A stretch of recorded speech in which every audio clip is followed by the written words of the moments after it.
Hello friends, आज आपण bread आणि अंड्याची एकदम सोपी अशी रेसिपी आपल्यासोबत शेअर करणार आहोत. तर फ्रेंड्स, खायला एकदम गरमागरम पिझ्झासारखी लागते. तर तुम्ही एकदा नक्की ट्राय करा की आपण इथं बघा काय काय घेतलेलं आहे. तर इथे मी 5 अंडी घेतलेली आहेत आणि स्वादानुसार आपल्याला याच्यात मीठ ॲड करायचं आहे आणि थोडीशी हळदी पावडर. पहिल्यांदा याला आपल्याला व्यवस्थित असं मिक्स करून घ्यायचं आहे.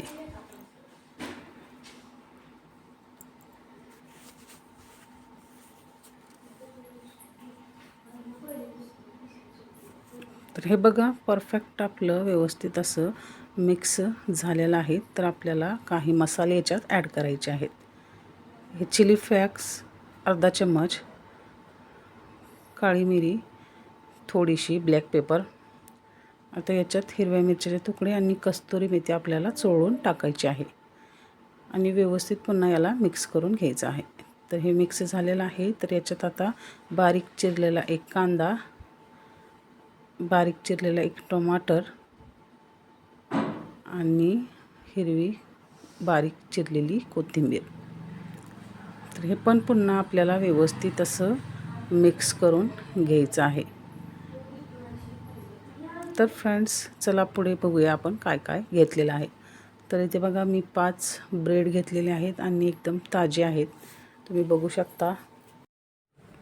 तर चला पुढे बघूया आपल्याला काय करायचं आहे.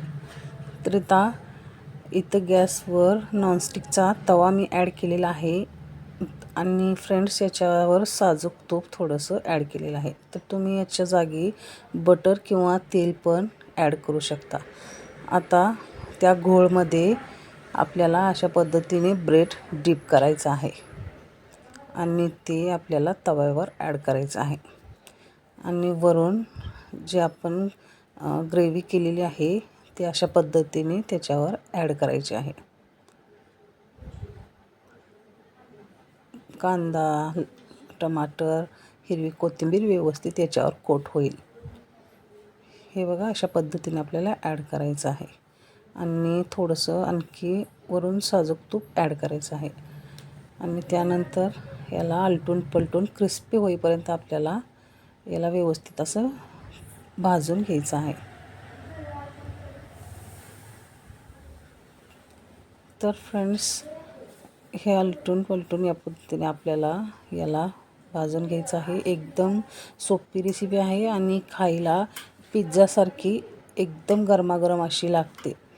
तर फ्रेंड्स, तुम्ही एकदा नक्की ट्राय करा. तुम्ही बघू शकता किती छान असा आपला ब्रेड अंड्याचा रेसिपी तयार झालेला आहे. तर दुसरा बी मी त्याच पद्धतीने असा भाजून घेतलेला आहे.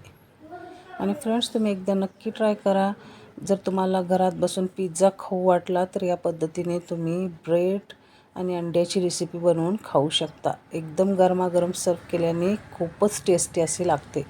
तर फ्रेंड्स, तुम्ही बघू शकता किती छान अशी रेसिपी बनलेली आहे. तुम्ही एकदा नक्की ट्राय करा.